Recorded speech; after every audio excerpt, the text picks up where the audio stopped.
हरे नमः। धर्माचा जणू मूर्तिमान पुतळा भासे जना भुवरी दीक्षा देऊनी जो जगतिया बद्धास हो उद्धरी वाणीने वदता भागवती कथा व्यासा प्रति भासला तो हा गुरुश्री जनार्दन असा पाटांगणी शोभला। सद्गुरुनाथ महाराज की जय। हरे नमः। मैत्री उवाच राजापत्यं तैजः परते जो हनन्तिः दधार वर्षांशतं शंखमानासुरार्दनात्।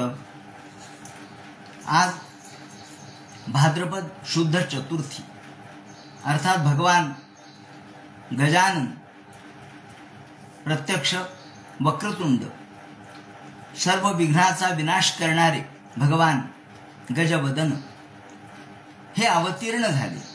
त्यामुळं आपण त्यांना नमस्कार करूया। प्रत्यक्ष आपल्या जीवनातल्या सगळ्या विघ्नांचं निरसन त्यांनी करावं अशा प्रकारची प्रार्थना त्यांना करूया। आणि या निमित्ताने सर्व श्रोत्यांना, आभासी पातळीवरच्या श्रोत्यांना सुद्धा आणि प्रत्यक्ष असलेल्या श्रोत्यांना गजाननाची कृपाशीर्वाद लाभावा अशा प्रकारची मनीषा मी व्यक्त करतो आणि आपल्या आजच्या भागवत कथेला प्रारंभ करतो। मैत्री उवाच प्राजापत्यं तैतेजः परदेजो हनोन्दितिः दधार वर्षांशतं शंखमानासुरार्दनात्। भगवान वेदव्यास वर्णन करून सांगू लागले। शुकाचार्य राजा परीक्षितीला, सूत शौनकादिकाला आणि मैत्रेय विदुराला सांगतात। याप्रमाणे कश्यप महर्षी यांची इच्छा नसताना सुद्धा अवेळी अयोग्य वेळेला दितीच्या इच्छेनुसार त्यांनी गर्भधारणा केली आणि तिच्या पोटामध्ये गर्भ वाढू लागला। अर्थात जो परिणाम व्हायचा तो होणारच। त्याप्रमाणे ते तेज एवढं असह्य होतं, इतकं भयानक होतं की सर्वत्र मोठी चिंता निर्माण झाली। सर्व देव हे ब्रह्मदेवाला शरण गेले। महाराज, अहो हे काय? सगळे देव म्हणू लागले, अहो सगळीकडे अंधार पडलाय, पुवाचा वर्षा होऊ लागलाय, वाईट अशा प्रकारचा पाऊस पडू लागलाय, ऍसिडचा पाऊस थोडक्यात। त्याचप्रमाणे सर्वत्र कुत्रे ओरडू लागलेत, ज्याला आपण दिवाभीत म्हणतो, त्यांचा आवाज सर्वत्र येऊ लागलाय आणि सगळीकडे अपशकुन होऊ लागलाय। आणि आम्ही जे जे कर्म करतो ते कर्म या ठिकाणी सिद्धीला जाईना। अहो देवानी वेद याच्यासाठी घालून दिलेला आहे की वेद मार्गानुसार माणसाने कर्म केले पाहिजेत, परंतु या वेद मार्गाचे कर्म काही होईना। नमो विज्ञान वीर्याय, सगळ्यांनी नमस्कार केला, सगळ्या देवांना, ब्रह्मदेवाला प्रार्थना केली, अहो भगवंता, अहो हे काय? आम्ही हे सगळं करतो आहोत परंतु आम्हाला योग्य फळ मिळत नाही। आणि हे काय झालंय? तेषां सुपक्व योगानाम, हे काय झालं की ज्यामुळं सर्वत्र दुश्चिन्ह दिसू लागले, अंधार पडला आणि तम एवत विभो वेत्थ संविघ्नाय वृषम, सगळीकडे अंधारमय परिस्थिती झाली। आणि देवा लवकरात लवकर तुम्ही आम्हाला वाचवा, या दुष्टापासून, अधर्मापासून आम्हाला वाचवा। कशामुळे हे होत चाललंय? काय झालंय? हरंती बलिमाय यत्त, अहो आम्ही धर्म कर्म करतो परंतु या धर्माचा काही उपयोग होईना। प्रत्याचेष्टात्मभूर्देवान प्रीणन रुचया गिरा, अत्यंत वेदनेने, कळवळून, करुणार्थ रीतीने प्रार्थना केली। या वेळेला ब्रह्मदेव प्रसन्न झाले आणि ब्रह्मदेवाने सांगितलं, देवा हो काळजी करू नका। ब्रह्मवाच मानसा मे सुधा युष्मत पूर्वजात का दया, अहो काळजी करू नका।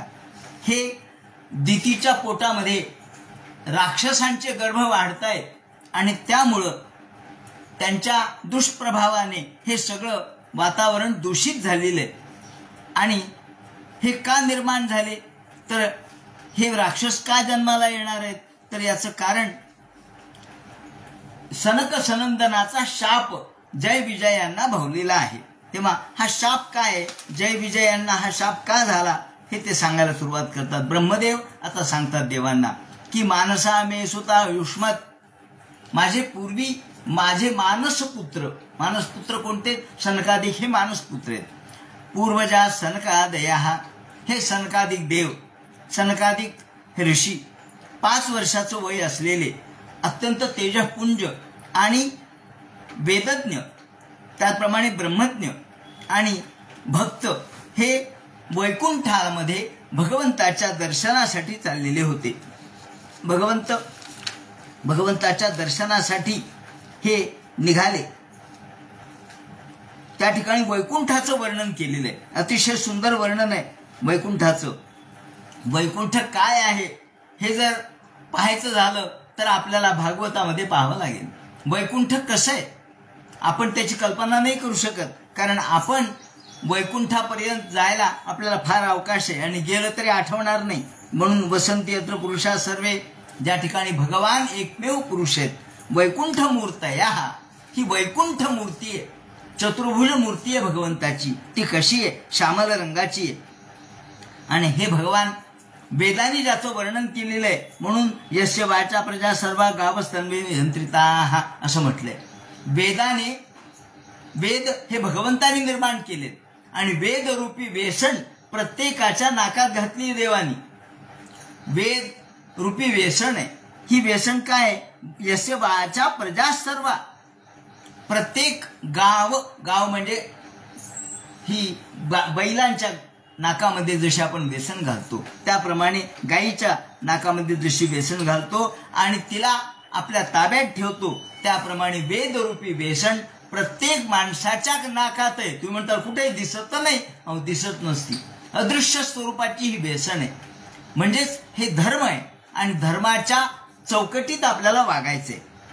वाणीच्या व्यसनीनं आपल्याला भगवंताने आवडलेलं आहे. तेव्हा असा हा भगवान शब्दगोचर आहे.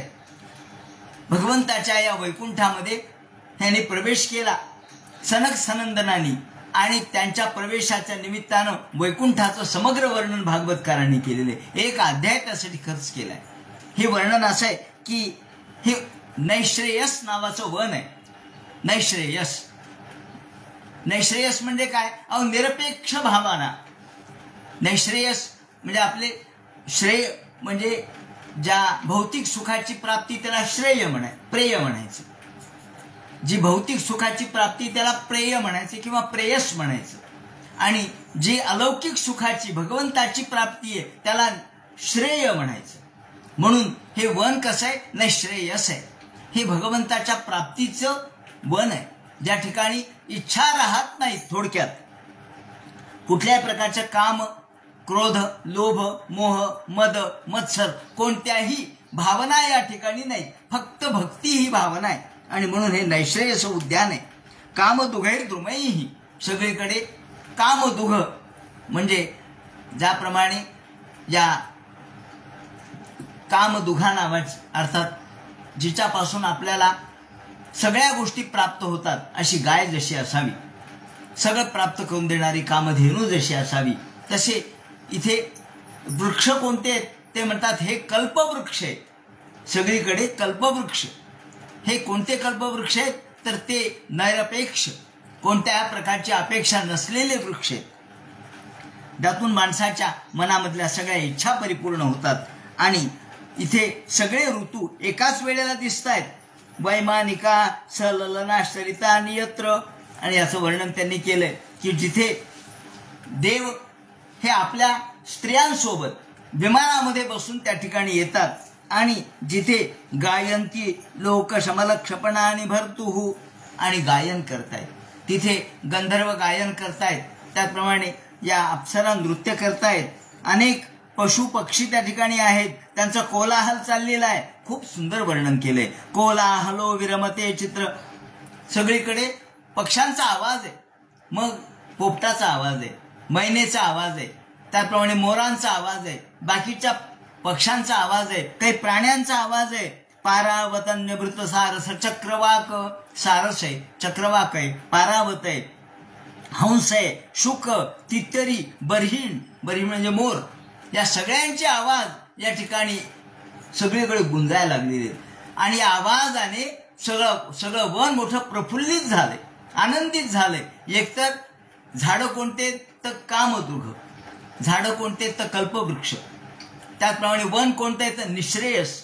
आणि हे सगळे पशु पक्षी त्या ठिकाणी गातायत, त्याचप्रमाणे त्यांचा आवाज चाललेला आहे. आणि देव गंधर्व या ठिकाणी आपल्या आपल्या स्त्रियांसह वर्तमान त्या ठिकाणी क्रीडा करण्यासाठी आलेले आहेत. मंदार कुंद, कोणत्या प्रकारची फुलं आहेत हो त्या ठिकाणी, कोणती फुलं आणि कोण पाणी देत होतं या फुलांना, कोण त्याचं संरक्षण करत होतं. मंदार कुंद,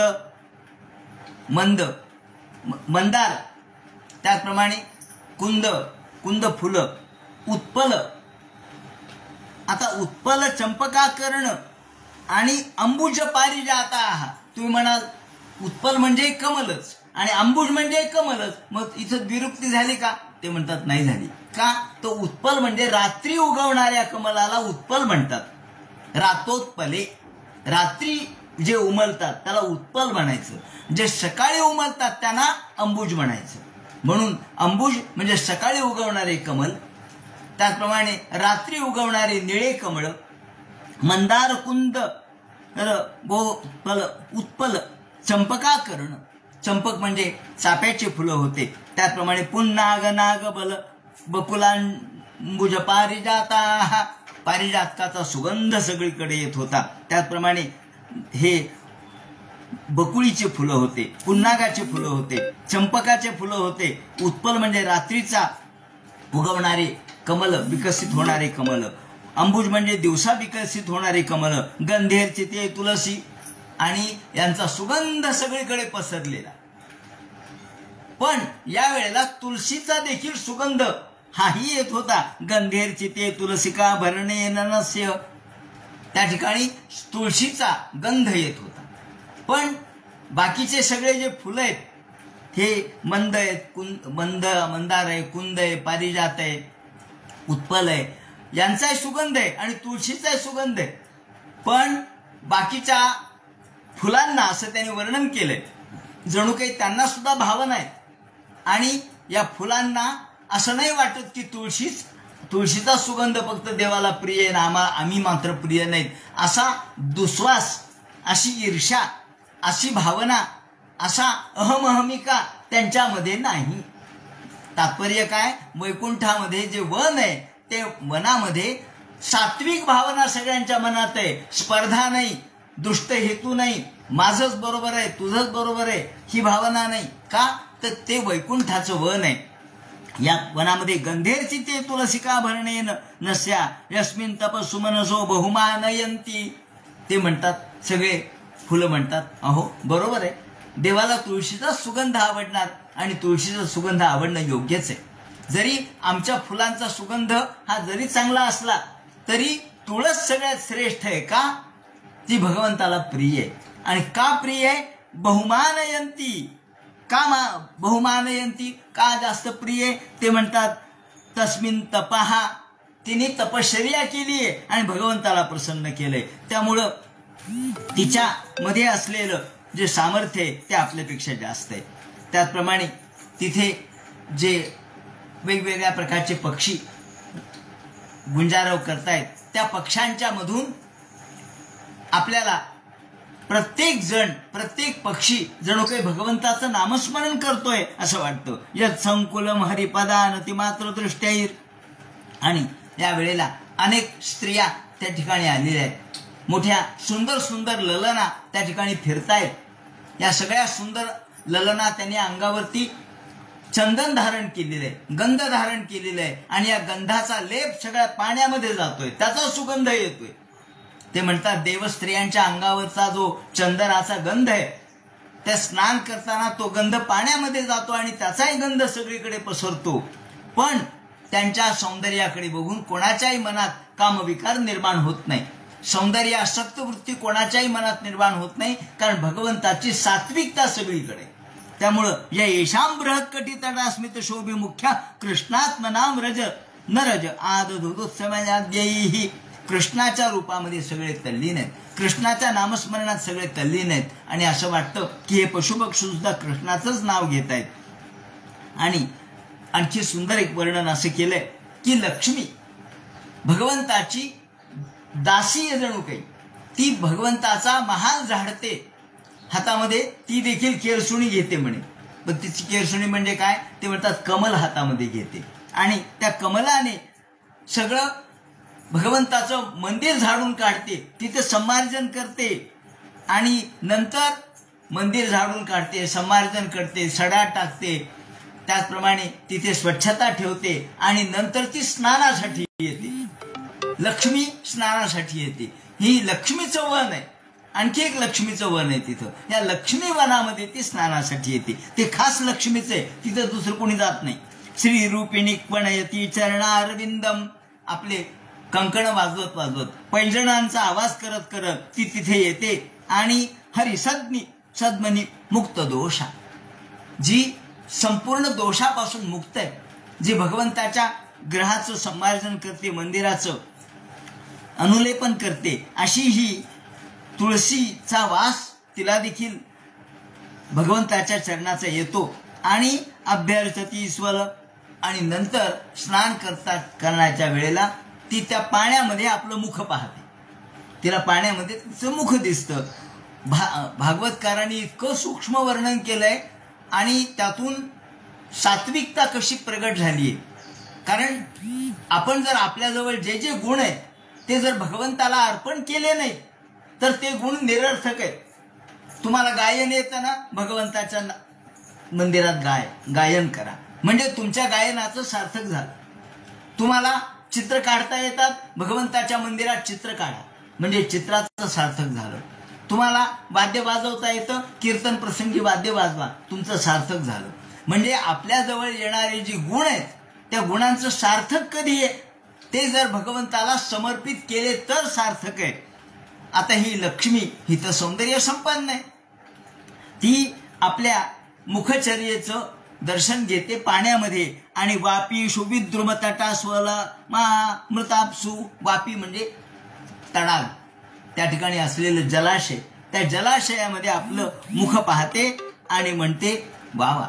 तिचं मुख म्हणजे काय, सौंदर्य संपन्न आहे. त्याच्यामध्ये तिने अनेक मालती वगैरे फुलं लावलेले आहेत आपल्या गजऱ्याला आणि आपल्या चेहऱ्याचं दर्शन ती घेते आणि ती म्हणते बस, आपल्या चेहऱ्याकडे बघून म्हणते की हे माझं मुखकमल भगवंताला प्रिय आहे, भगवंताच्या साठी समर्पित आहे. भगवंतानी या मुखकमलाचा आस्वाद घेतलेला आहे म्हणून अभ्यर्थती स्वर मुन्न समीक्ष वक्त्र मुच्छेषितम मुच्छेषितम, भगवंतानी माझं कमल उच्छेषित केलंय, त्याला स्पर्श केलाय आणि म्हणून हे पावन झालंय. भगवंताचा स्पर्श माझ्या मुखकमलाला झाला म्हणून मी पावन झाली. मुच्छेषितम भगवतेत्य मतांगय श्री, ही याप्रमाणे तिलाही आनंद होतो. आणि इथे कुकथा मतग्नी, कुकथा नाहीये, कुकथा म्हणजे वाईट कथा. या वाईट कथा इथे नाहीतच. इथे कुठल्याही प्रकारचा कामविकार नाही. सांगायचं तात्पर्य असं की स्त्रिया आहेत तरी त्यांच्यामध्ये कामविकार नाही, ते पाहून सुद्धा माणसाला काम निर्माण होत नाही. किंवा इथे अनेक फुलं वगैरे आहेत परंतु त्यांच्यामध्ये द्वेषाची भावना नाही, स्पर्धेची भावना नाही. या सगळ्या जे बारीक बारीक पशुपक्षी गात आहेत त्यांच्यामध्ये सुद्धा भगवंताचाच आवाज जणू काही सगळीकडे दिसतो. भगवंताच्याच आवाजाचं दर्शन, भगवंताच्या संपूर्ण गुणांचं दर्शन या ठिकाणी घडतं. भगवंतामध्ये कोणते गुण आहेत, सात्विकता हाच गुण आहे. त्या ठिकाणी राजस नाही आणि तामसही नाही. त्यामुळं ते म्हणतात असे भगवंताच्या गुणांचं दर्शन घडवणारे हे वन आहे. प्रत्येक ठिकाणी भगवंताचं महत्व काय असतं हे कुठे कुठे दिसतं. तर एखादा श्रेष्ठ दर्जाचा महात्मा, जसा आपण बघतो समजा शेगावचे गजानन महाराज आहेत. शेगावचे गजानन महाराज जरी शेगावला त्यांचं स्थान असलं तरी आपल्याला रस्त्याने जाता जाता अनेक ठिकाणी महाराजांचे फोटो दिसतात, त्यांना हार घातलेला दिसतो. का बरं? त्यांचा वैभवच असं आहे की त्यांच्या एकदा शेगावकडे निघालं की त्या रस्त्याला सगळीकडे महाराजांचंच दर्शन आपल्याला दिसेल. का? त्यांचा प्रभाव आहे. तेव्हा तसा भगवंताचा प्रभाव असा आहे की ते किती दूरपर्यंत त्यांच्या सात्विक गुणांचं दर्शन सर्वत्र दिसतं. या ठिकाणी एक उदाहरण या ठिकाणी सांगतो की शंकराचार्य हे आपल्या वैदिक धर्माची प्रतिष्ठापना करण्यासाठी सगळीकडे जयपत्र घेऊन निघालेले होते आणि हे जयपत्र घेऊन निघालेले असताना त्यांनी मंडन मिश्राकडे त्यांना जायला सांगितलं. मंडन मिश्राकडे तुम्ही जा, त्या ठिकाणी ते माझे शिष्यच आहेत, ते तुमच्या जे काही तुमच्या मनातली शंका आहे ते दूर करतील किंवा तुमच्याबरोबर वादविवाद करतील. असं म्हटल्यानंतर हे शोधत शोधत निघाले. हे मंडन मिश्राचं घर कोणतं आहे, मंडन मिश्राचं घर कोणतं आहे. आता आले ते गावात आल्यानंतर नदीवर गेले, तर नदीवर काही स्त्रिया धुणं वगैरे धुत होत्या. तेव्हा त्यांना स्त्रियांना विचारलं, का हो मंडन मिश्राचं घर कोणतं आहे हो. ह्या स्त्रिया हसल्या. ते काय म्हणतात, मंडन मिश्राचं घर पाहिजे का, फार सोपं आहे म्हणे. काय, तुम्ही जेव्हा गावात जाल तेव्हा ज्या गावामध्ये घराच्या दारावरती लावलेले जे पोपट आहेत, पोपट, द्वारस्थ नीडांतर सन्निरुद्धो, द्वारस्थ दारावर लागलेले जे पोपटाचे पिंजरे आहेत ते पाहिले म्हणजे जातीहीनी मंडन पंडितो कहा. त्या ठिकाणी ज्या ठिकाणी तुम्ही त्या जाल तिथे किरांगना यत्र गिरा गिरंती, हे पक्षी जिथे संस्कृत मध्ये बोलत असतील ते मंडन मिश्राचं घर समजा. ते म्हणतात स्वतः प्रमाणम परतः प्रमाणः किरांगना यत्र गिरा गिरंती. जिथे तत्वज्ञानाची चर्चा पोपट करायला लागलेत, स्वतः प्रमाणम परतः प्रमाणः, स्वतः प्रमाण काय, परतः प्रमाण काय, तत्वज्ञान काय, त्याचप्रमाणे भगवंताचं स्वरूप कसं असतं, जीव कसा आहे, या संबंधीची संस्कृतमध्ये चर्चा ज्या घराच्या दाराच्या समोरचे पोपट करत असतील ते मंडन मिश्राचं घर समजा. हे याचा अर्थ काय की इतका प्रभाव आपल्या व्यक्तिमत्वाचा, आपल्या कार्याचा आजूबाजूला पसरलेला असतो. तेव्हा त्याप्रमाणे भगवंताचा प्रभाव सांगितलाय त्यांनी. आणि ही तुळशीचं त्यांनी किती तप केलं ज्यामुळे ती भगवंताच्या चरणाशी आहे. निर्मत्सरता या ठिकाणी दिसते. काम क्रोध मोह मद मत्सर या ठिकाणी काहीच नाही आहेत, रजोगुण नाही, तमोगुण नाही. आणि याप्रमाणे भगवंताच्या नादामध्ये तल्लीन असलेल्या सर्वांचं वर्णन केल्यानंतर ते म्हणतात, असे हे भगवान त्यांच्या या वैकुंठामध्ये हळूहळू हे पोचू लागले. आणि या वेळेला नाराधनम भगवतो वितरंत मुष्य आणि 1 2 3 4 5 6 7व्या दारापर्यंत आले. 7व्या दारापर्यंत आल्यानंतर तिथे जय विजय उभे होते आणि या जय विजयाने त्यांना अडवलं. त्यांना अडवल्याबरोबर त्यांनी विचारलं, का हो आम्हाला का अडवलं. ते म्हणले, थांबा, तुम्ही इथं जाऊ शकत नाहीत, आम्हाला आज्ञा नाही, परवानगी नाही, तुम्हाला पाठवण्याची परवानगी नाही आहे आतमध्ये. ते म्हणे, अहो देवाकडे जायला परवानगी कधीपासून लागायला लागली. देवा चक्षत गृहीत गदौ परार्घ्य, हातात गदा घेतलेले आणि भगवंतासारखाच त्यांचं स्वरूप होतं, पितांबर धारण केलेला, त्याचप्रमाणे सावळा रंग होता. आणि ह्या जय विजय मत्त द्वेरे फवलमाल या निवितौ, अत्यंत सुंदर दर्जाचे त्यांचं स्वरूप होतं.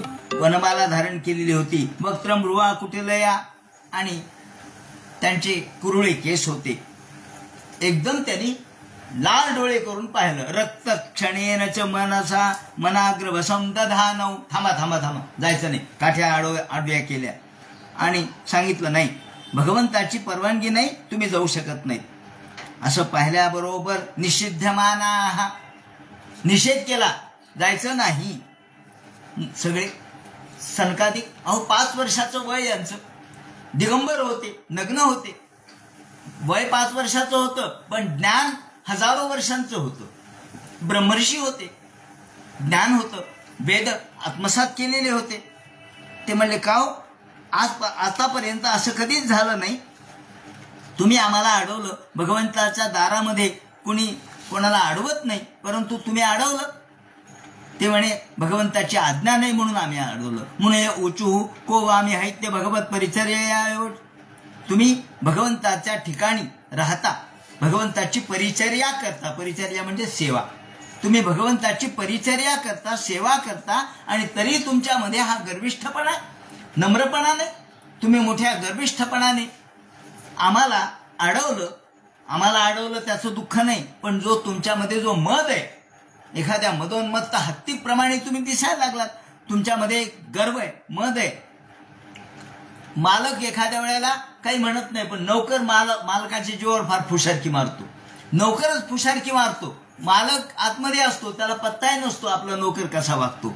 पण ज्या अर्थी तुम्ही असं वागत असाल त्या अर्थी मी तुम्हाला शाप देतो, काय की तुम्ही राक्षसी वृत्तीने तुम्ही वागत असाल तर तुम्हाला 3 जन्म राक्षसाचे घ्यावे लागतील. ज्याप्रमाणे पापी असत्मयिमे रिपवो यत्र, तुम्ही घोर पाप केलेलं आहे, आम्हाला अडवण्याचं पाप केलंय, आणि तुमच्या वागण्यामध्ये एक प्रकारचं निष्ठुरता आहे, राक्षसी वृत्ती आहे, तेव्हा तुम्ही 3 जन्म तुम्हाला राक्षसाचे घ्यावे लागतील. गीतेमध्ये म्हटलंय इच्छा द्वेष समुत्थेन द्वंद्व मोहेन भारत सर्व भूतानि समूह सर्गे यांती परंतप.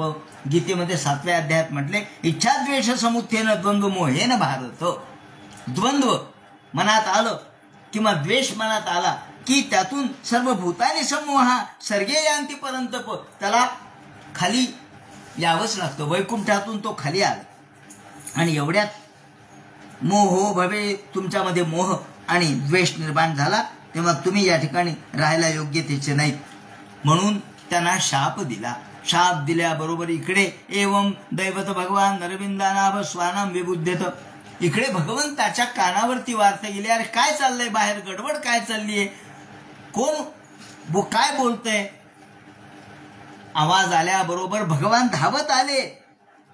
भगवंतानी कसे धावत आले याचं वर्णन त्यांनी केलेलं आहे. एक हात त्यांचा गरुडावरती होता, डावा हात गरुडावर धारण केलेला होता, उजव्या हातामध्ये कमल होतं, आणि कमल फिरवत फिरवत फिरवत भगवान तिथे समोर आले, दारापर्यंत आले. आल्याबरोबर सहश्री लक्ष्मी सोबत आले, एकटे नाही आले, लक्ष्मी लगेच धावत आली. काय झालं म्हणून लक्ष्मी धावत आली. मनवेश निय चरणो चलयन सहश्री तम स्वागतम. आहा, यांना पाहिल्याबरोबर या या या तुमचं स्वागत आहे. अहो मुनी, आपण मुनीवर आहात, आपलं कुणीकडे येणं झालं, या या या. आणि काय बोलतायत तुम्ही, राग कशाबद्दल तुम्हाला आला, तुमचे शब्द तुम्ही या ठिकाणी जे व्यक्त केले ते मी ऐकले, काय झालं तुम्हाला. हंस श्रीवर व्यजनयो हो, पांढरं स्वच्छ अशा प्रकारचं 2 व्यजन म्हणजे वारा घालण्यासाठी एक उपकरण होतं, पांढरे स्वच्छ छत्र धारण केलेलं होतं पांढरं, आणि मोत्याची झालर लावलेली होती, अमृताचे थेंब त्याच्यातून पडत होते, आणि भगवंताचं सुंदर अशा प्रकारचं वस्त्र अलंकार यांनी सुशोभित होतं. चूडामणी भगवंत स्वतः शंखचक्र गदा पद्म धारण केलेले श्यामे पृथ्वीवर शोभित यास. भगवंतानी सुंदर पितांबर धारण केलेला होता, मकर कुंडल झळकत होते. त्याचप्रमाणे भगवंताच्या छातीवरती श्रीवत्सलांचं चिन्ह होतं. मण्याचा प्रकाश सगळीकडे पसरलेला होता, कौस्तुभ मणी होता, अत्रोपसृष्टमिति चोत्स्मित मंदिराया. आणि भगवंतांनी सर्वांना हात जोडून नमस्कार केला. या ऋषीवर्यांना, मुनिवर्यांना, सनक सनंदनांना नमस्कार केला आणि सांगितलं आत्यंतिकम विगणयम, कुणीकडे आले असं म्हणल्याबरोबर आधी सनक सनंदन म्हणतात, महाराज आमच्याकडून चूक झाली. कोण म्हणायले, सनक सनंदन म्हणतात, नात्यंतिकम विगणयंत्य पिते प्रसादम, तुमच्या वैकुंठात आलो परंतु आमच्या तोंडून शापवाणी बाहेर पडली, ही आमची चूक झाली. शापवाणी आमच्या तोंडून न बाहेर पडायला पाहिजे पण पडली, तेव्हा आम्हाला कोणत्या नरकात पडायचं ते पडू द्या, परंतु आम्हाला तुमच्या चरणाशी आधी रत होऊ द्या. तुमचा चरण एंगत्वदंग्री शरणा भवतः कथाया, हा तुमच्या चरणाची सेवा आम्हाला अखंड व्हावी. आम्हाला नरकात जरी तुम्हाला पाठवायचं असलं तरी आम्हाला पाठवा नरकात, कारण माझ्याकडून शापवाणी उच्चारली गेली. शापवाणी ही माणूस कधी उच्चारतो, राग येतो तेव्हा, रागच येणं चूक होतं, पण देवा आम्हाला क्षमा करा आणि तुमच्या चरणाची सेवा आम्हाला, तुमच्या चरणाच्या कथांची त्यांच्या कीर्तनाची कीर्तन तीर्थयशस कुशल रसज्ञा हा आम्हाला ही सेवा नितांत घडावी, नेहमी घडावी अशा प्रकारची आम्ही विनंती करतो. कामं भव स्वविजनैर निरेषु नस्त तावत चलोत. आणि त्यांनी सांगितलं, अतिशय सुंदर मार्मिक प्रतिमा वापरली त्यांनी. ज्याप्रमाणे अलिवद्यनी ते पदयो रमेत. अली म्हणजे भुंगा. भुंगा एखाद्या फुलामध्ये जातो. फुलात जात असताना त्याला एखादा काटा टोचतो. फुलाचा काटा असतो एखादा. फुलात जाताना त्याला काटा टोचतो. काटा जरी टोचला तरी तो फुलात जायला किंवा फुलात जाणं कधीच त्यापासून परावृत्त होत नाही. फुलात जातोच तो. किती काटा टोचला तरी फुलात जातो. त्याप्रमाणे देवा आम्हाला किती त्रास झाला तरी आम्ही तुमच्या चरणापाशी येणार आहेत. म्हणून अलिवद्यनु ते पदयो रमेत. वाचश्च नस्तुलसी वद्यते ते इंग्रिशोभा. तुमच्या इथे सुंदर विवरण असे केलेलं आहे की तुमच्या चरणाची शोभा. इथेही सुद्धा तुळशीची उपमा दिलेली आहे. वाणीला तुळशीची उपमा दिली आहे. तुळशीचा गंध इतर फुलासारखा जरी नसला तरी तो उत्कट जरी नसला, फार घमघमाट जरी त्याचा नसला तरी त्यामध्ये पावित्र्य. तुळशीच्या गंधामध्ये पावित्र्य. आणि म्हणून नाही पापाची टोचणी, नाही पुण्याची मोजणी. जीवन गंगे ऐसे पाणी. धन्य निर्माल्याची कळा. निर्माल्याची कळा भगवंताच्या चरणावरून जी तुळस बाजूला जाते ती तुळस निर्माल्य होते. पण त्या निर्माल्यामध्ये सुद्धा श्रेष्ठ दर्जाचा आनंद असतो, कारण त्यामध्ये पावित्र्य असतं. म्हणून हे देवा तुमच्या वाचश्चनस तुळसी वद्यते तेंग्री शोभा. वाणीला तुळशीची उपमा दिली आहे. तुळस आणि वाणी यातलं साम्य काय? पावित्र्य हे साम्य. आमची वाणी जेव्हा तुमचं वर्णन करते तेव्हा ती पवित्र होते. वाणी कधी पवित्र होते? पवित्र वाणी कधी होते? आपण म्हणतो ना, पवित्र तो देश वाणी पुण्यवंत, जेथे हरीचे भक्त राहतात, गीत गातात. तेव्हा वाणी पुण्यवंत कधी होते? जेव्हा ती भगवंताच्या साठी झिजते, भगवंताचं वर्णन ती करते, तेव्हा ती पुण्यवंत होते. बाकी वाणी वाणीच आहे. आपण एखाद्याला प्रसाद कशाला म्हणतो? प्रसाद शब्द कधी वापरतो? जेव्हा तो देवासाठी केला असतो तेव्हा तो प्रसाद. बाकीचं जेवण, बाकीचं आज जेवायला या, बरं नाही आज प्रसादाला या, हे प्रसाद काय? तेव्हा प्रसाद ही भगवंताच्या कृपेचा लाभ म्हणजे प्रसाद. आणि जेवण पोट भरण्याचं साधन म्हणजे जेवण. तेव्हा जेवण आणि प्रसाद याच्यात फरक आहे. तीर्थ आणि पाणी याच्यात फरक आहे. तीर्थ आणि पाणी सारखं नाहीये. म्हणून ते म्हणतात प्रसाद असतो प्रसन्नता. प्रसाद हा प्रसन्नतेसाठी असतो. आणि म्हणून इथे जी वाणी भगवंतासाठी झिजते, जी भगवंतासाठी समर्पित होते, ती वाणी पवित्र होते. आणि म्हणून ते म्हणतात वाणी म्हणजे तुळस आहे. वाणी ही तुळस आहे. वाणीला तुळशीची उपमा दिली. तुळशीचा गंध जरी इतर फुलासारखा घमघमाट करणारा नसला तरी भगवत चरणाला ती अर्पित होते. म्हणून तुळस श्रेष्ठ आहे. तिच्यामध्ये पावित्र्य आहे. आणि वाणी ही गुणहीन जरी असली, गुणहीन म्हणजे आपण म्हणतो ना, नामदेव महाराजांनी म्हटल्याप्रमाणे की मला काही जरी आलं नाही तरी चालेल, जरी वेडे वाकुडे गायीन परी तुझाच म्हणवीन. ती गुणहीन आहे. काय व स्वर नाही, ताल नाही, ठेका नाही, नसू द्या, पण माझ्यामध्ये राम नाम आहे. राम नाम आहे हेच श्रेष्ठ आहे.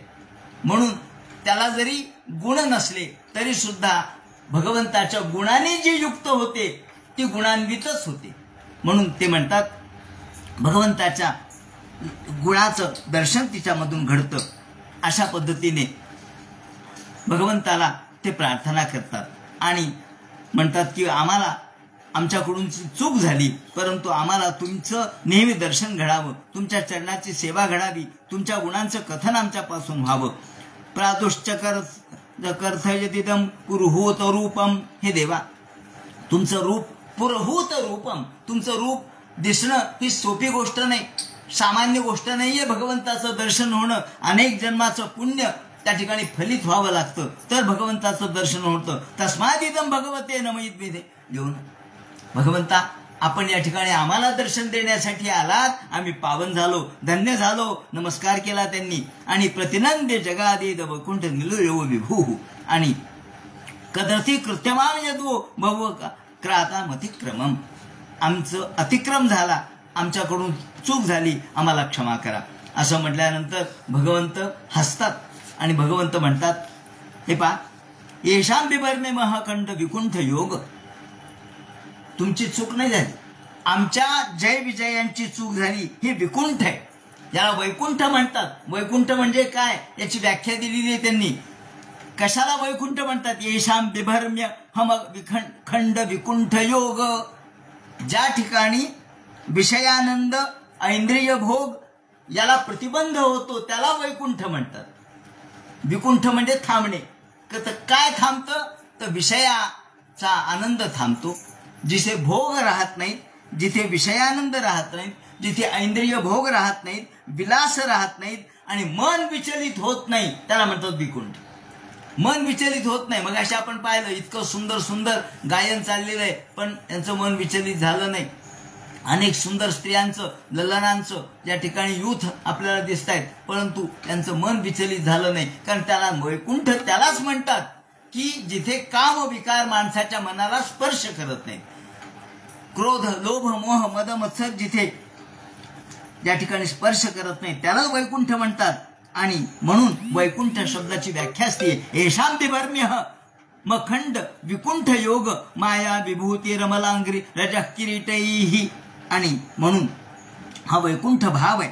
साहित्य आणि शांती हे दिसे रेखा दिसे बोलती जैसी लावण्य गुणवती आणि पतिव्रता. लावण्य गुणवती आणि पतिव्रता माऊलींनी शब्द वापरलाय की एखादी लावण्य संपन्न स्त्री असावी, पण ती गुणवती असावी. नुसती लावण्य संपन्न नको, गुण उधळणारी नको, गुणवती पाहिजे. आणि पतिव्रता पाहिजे. पतिव्रता पतिनिष्ठ पाहिजे. हे खूप अवघड आहे. सौंदर्यामध्ये लीनता, शालीनता आणि पतिनिष्ठता ही खूप अवघड गोष्ट आहे. पण साहित्यामध्ये या गोष्टी असतात. भागवतासारख्या साहित्यामध्ये, भागवतासारख्या ग्रंथामध्ये जे साहित्य आहे ते या प्रकारचे, जिथे सौंदर्यही आहे, लावण्यही आहे, नम्रताही आहे. आणि ते म्हणतात त्याप्रमाणे साहित्य आणि शांती हे रेखा दिशे बोलती जैशी लावण्य गुण कुळवती आणि पतिव्रता. याप्रमाणे हा वैकुंठाचा भाव या ठिकाणी प्रगट केला. आणि मग ब्रह्मदेव सांगतात सगळ्या देवांना, इकडे याप्रमाणे भगवंत समोर आले आणि आल्याबरोबर त्यांनी सांगितलं तुमची चूक झाली नाही, ही चूक आमच्या जय विजयांची. कारण जय विजयांनी तुम्हाला अडवलं आणि त्यातून ही चूक घडलेली आहे. खरं म्हणजे ज्यांचं यशोगान,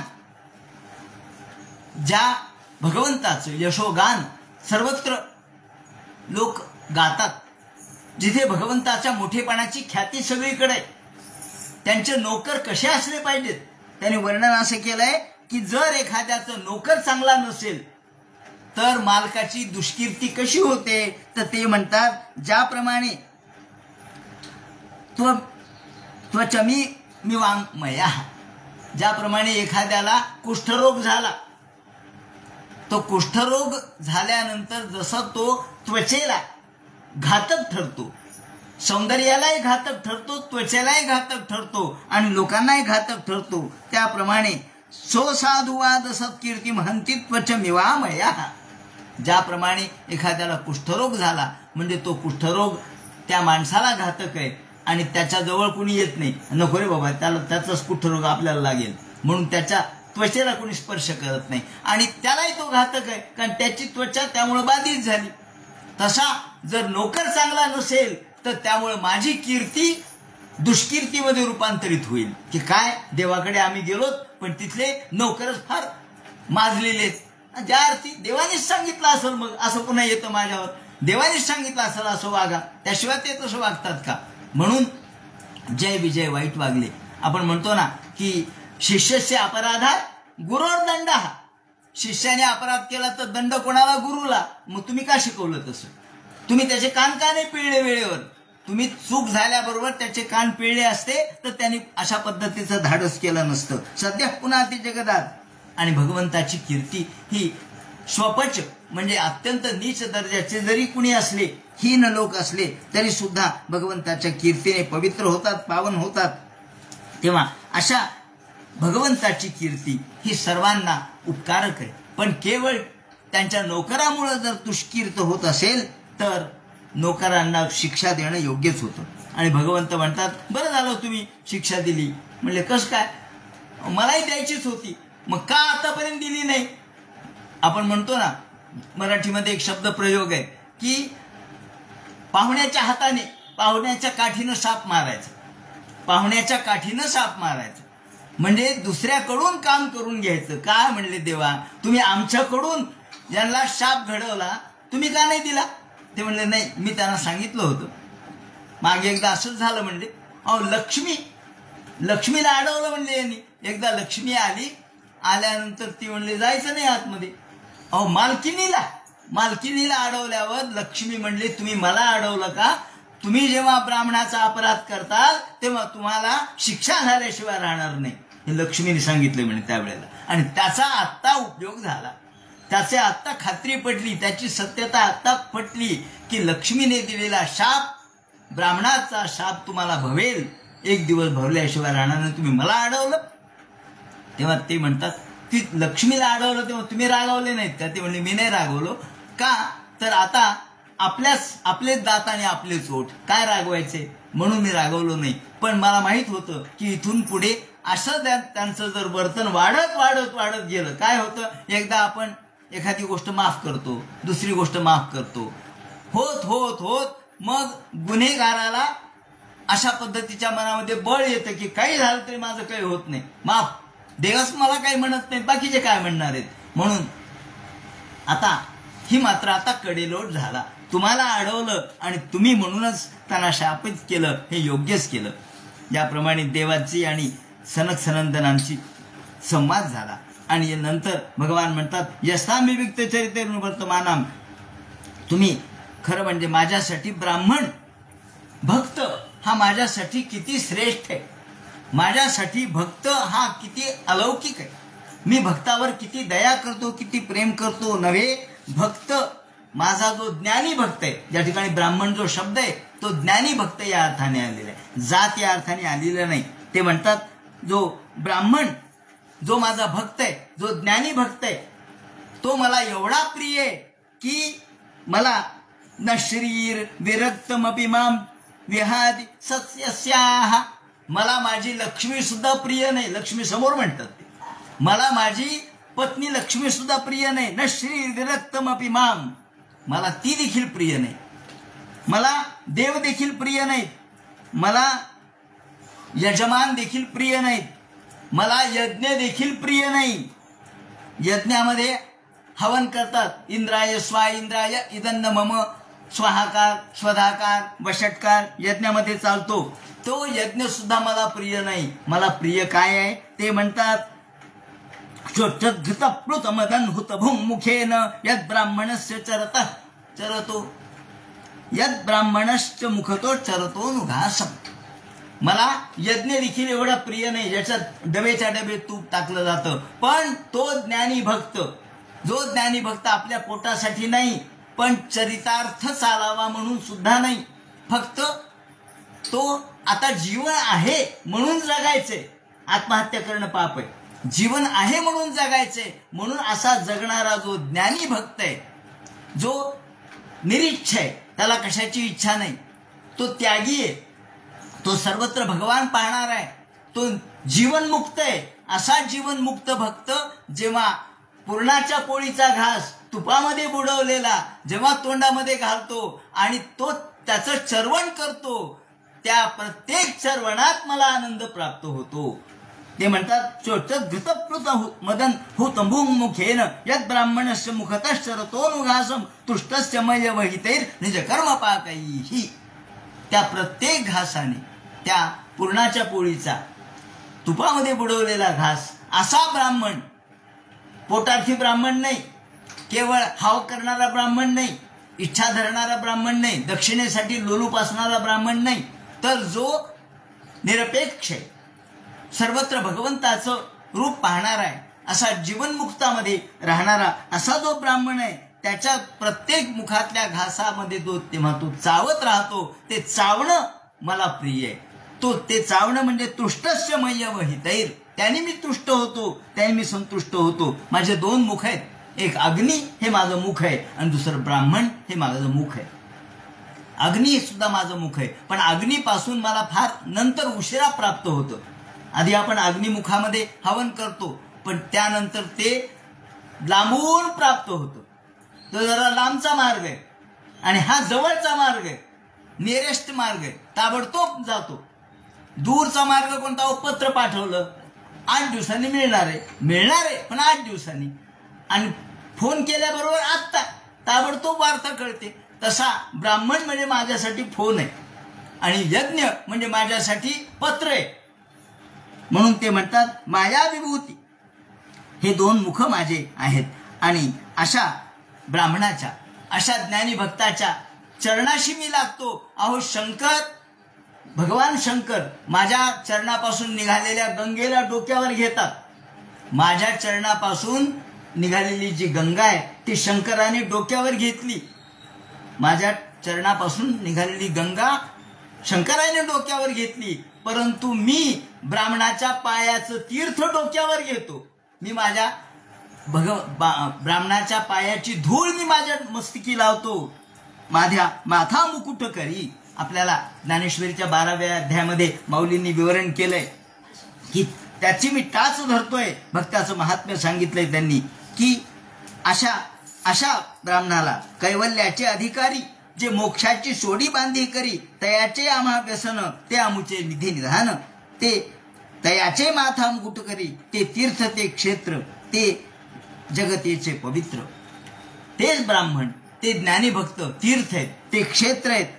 त्याच्या माथा मुकुट करी म्हणजे त्यांच्या पायाचे तीर्थ मी माझ्या मुकुटाला लावतो, माझ्या कपाळाला लावतो. त्यांच्या चरणाची धूळ मी माझ्या कपाळाला लावतो. इतके ते माझ्यासाठी श्रेष्ठ आहेत. म्हणून तयाची टाच धरू आम्ही. टाच धरू म्हणजे भृगु ऋषींनी छातीवर टाच मारली नाही का, त्याला टाच म्हणतात. तेव्हा त्याची टाच मी छातीवर धारण केली, इतकं मला तो प्रिय आहे ब्राह्मण. तेव्हा तुमच्याकडून, आमच्या नोकराकडून तुमचा अपमान झाला, आम्हालाच क्षमा करा तुम्ही. आणि ते म्हणतात ए मे तनुर्द्विज वरांदुहतीर मदीया. गाय ही माझे रूप आहे. ते म्हणतात हे 3 माझे रूप आहेत, ब्राह्मण, ज्ञानी ब्राह्मण, अनाथ माणूस. अनाथ म्हणून तुकाराम महाराजांनी म्हटलंय ज्यांना कोणी नाही त्यांना भगवान आहे. तेव्हा जे सर्व लोकांना उराशी धरतात, सामान्य माणसाला, ज्याशी अपंगिता नाही त्याशी धरी जो हृदयी, तुका म्हणे सांगू किती तोची भगवंताची मूर्ती, असं प्रत्येक ठिकाणी त्यांनी जे म्हटलंय त्याचा अर्थ असा आहे की गाय, गरीब माणूस आणि ब्रह्मज्ञानी हे 3 माझे रूप आहेत. गाय माझं रूप कशामुळे आहे तर गाय माझी मुलगी आहे म्हणतात. गाय माझी मुलगी आहे आणि म्हणून आपण गोरक्षण करतो, आपण गोहत्याला बंदी करतो का, तर देवाची मुलगी आहे गाय म्हणजे. आणि ती गाय देवाची मुलगी असल्यामुळं ब्राह्मण, गाय आणि गरीब मनुष्य, अत्यंत अनाथ, तो माझं रूप आहे. आणि म्हणून ही गाय देवकन्या आहे, म्हणून दुहिता शब्द त्यातून रूढ झाला. ही सूर्यकन्या आहे, विष्णूचं स्वरूप आहे. गायीच्या पाठीवर आता विज्ञान देखील सांगतं की देशी गाय जी आहे ही देशी गाय बरं का, बाकीच्या गायी नाही. तर देशी जी गाय आहे, जिला वशिंड आहे, त्या देशी गायीच्या पाठीच्या मणक्यामध्ये सूर्यनाडी असते. ती सूर्यकिरण शोषून घेण्याची शक्ती तिच्यामध्ये असते. म्हणून तिचं दूध, तिचं गोमूत्र, तिचं गोमय याच्यामध्ये सूर्य तत्व असतं. आणि सूर्याचे जे अतिनील किरण आहेत, अल्ट्राव्हायलेट रेज, ते अतिनील किरण शोषून घेण्याची क्षमता तिच्यामध्ये, कारण या अतिनील किरणातून कॅन्सर होतो. आता जो कॅन्सर वाढलाय प्रमाण ते अतिनील किरणामुळे वाढलेलं आहे. त्यामुळं हे कॅन्सरचे किरण ती शोषून घेते, म्हणून ही गाय श्रेष्ठ मानली. आणि म्हणून आपण हे गो या गाईला महत्त्व देतो, त्याचप्रमाणे गोमयाला महत्त्व देतो. गोमूत्र आता नवीन संशोधन सुरू झालेले आहेत, त्यामध्ये गोमूत्राच्या वरून आपण अनेक औषधं तयार केलेत, गोमयामधून औषधं तयार केलेत आणि त्याचा परिणाम चांगला होऊ लागलेला आहे. तात्पर्य असं की हे सगळं गाई ही भगवंताची मुलगी असल्यामुळं आणि म्हणून आपली माता आहे ती, तेव्हा तिचं रक्षण हे श्रेष्ठ आहे. आणि म्हणून आता भृगु ऋषींनी जे शांत देव कोणता याची परीक्षा घेतली आणि त्यांनी छातीवर लाथ मारली, ती लाथ देखील मी सहन केली. म्हणून मला भक्त हा माझा प्रिय आहे, असा हा भक्त माझ्यासाठी सर्वस्व आहे. अशा सदर्पण वृत्तीने जो ज्ञानी भक्त माझ्यासमोर येतो त्याला मी नतमस्तक होतो. आणि म्हणून या ठिकाणी मी तुम्हाला नतमस्तक होतो म्हणून त्याने हात जोडले, नमस्कार केला आणि भगवंतांनी नमस्कार केला आणि सांगितलं आता तुमच्या शापाप्रमाणे हे घडेल. आणि ब्रह्मतेज इकडे या कश्यप महर्षींचं ब्रह्मतेज तिच्या दितीच्या पोटामध्ये वाढू लागलं आणि नंतर ते 100 वर्ष त्या ठिकाणी राहिलं संभ्रम योगेनं. पुढे मात्र हे मला प्राप्त होतील, नंतर माझी विरोध भक्ती करतील आणि मला प्राप्त होतील. तिथून सनक सनंदन निघून गेले आणि भगवान आपल्या मंदिरामध्ये गेले. याप्रमाणे इकडे मैत्री म्हणतात विदुरा आता पुढे हे 100 वर्ष गर्भ कसा राहिला आणि नंतर हिरण्याक्ष आणि हिरण्यकश्यप हे कसे प्रगट झाले, कसे या तिच्या पोटामधून बाहेर आले आणि भगवंतांनी त्यांना कसं ठार मारलं या संबंधीचं जे कथानक आहे ते उद्याच्या चिंतनात सांगण्यात येईल. हरे नमः. पुंडलीकवरदे हर विठ्ठल. सीताकांत स्मरण. जय जय राम. पार्वतीपते हर हर महादेव. श्रीमज्जनार्दन गुरुमूर्तये नमः.